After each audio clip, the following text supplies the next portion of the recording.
Chambly Sport. Pour tout savoir sur la prochaine rencontre du FC Chambly, c'est l'avant-match de Mathieu Aubeuf. Actuellement deuxième du championnat de national ex-aequo, Chambly s'est offert une belle victoire dimanche dernier pour son entrée en Coupe de France. Une victoire 4-0 face à Estrée-Saint-Denis qui évolue en excellence. Nous y étions et si ce n'est pas votre cas, je vous propose de revivre rapidement les 4 buts. Il y en a eu 2 par mi-temps.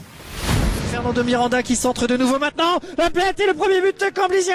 C'est Eduardo Rodrigo qui frappe cette balle, cette tête au premier poteau sur un très joli centre de Fernando Miranda. Un caviar comme on dit. Ça va donner le 5e corner camblisien et c'est Santelli qui de nouveau va le tirer.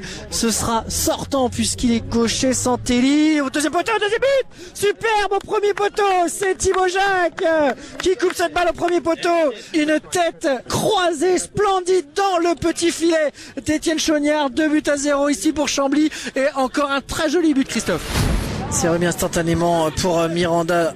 C'est bien fait, deuxième poteau, Thomas Henry, première occasion, Samir Ben-Méziane qui marque. Samir Ben-Méziane, ça y est, enfin, splendide but des Camblisiens sur un nouvel arrêt énorme du gardien sur une frappe à 6 ou 7 mètres de Thomas Henry et qui est là au point de pénalty pour reprendre. Samir Ben-Méziane, on est très très heureux pour lui. C'est contrôlé par Samir Ben-Méziane qui met Jordan Cuvier sur orbite. Pour Samir Ben-Méziane maintenant, c'est du 4 contre 4. Ben-Méziane au deuxième poteau.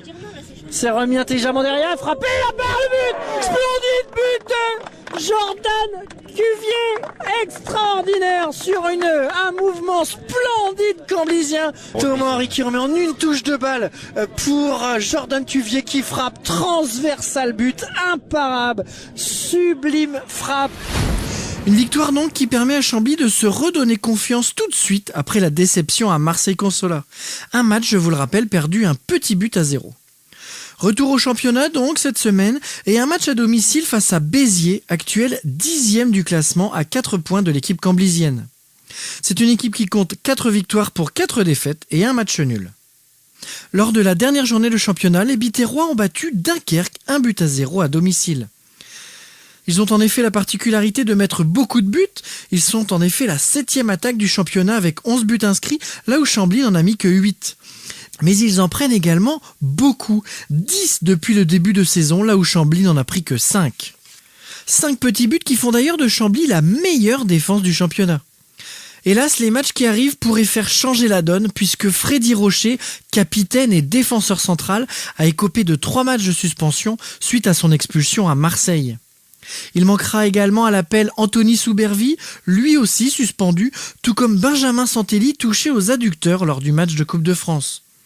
Le milieu de terrain Nicolas Burel est quant à lui de retour de suspension. Seront donc très probablement de retour dans le groupe 3 des 4 joueurs suivants, Gare Doucouré, John Poplar, Clément Couturier ou Jordan Cuvier. Un groupe qui reste donc extrêmement compétitif et qui aura comme objectif de remporter ce match à domicile. Une victoire maintiendrait Chambly en haut du classement et effacerait la déception marseillaise alors que Chambly était sur une très très belle dynamique. Cette 10e journée offrira également un très intéressant Concarneau-Dunkerque, décalé au samedi 15 octobre.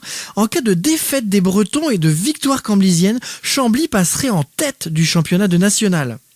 Venez donc nombreux soutenir notre équipe. Rendez-vous est pris au stade du Mesnil-Saint-Martin ce vendredi 14 octobre à 20h. Radio Chambly, la radio qui parle de vous, avec vous.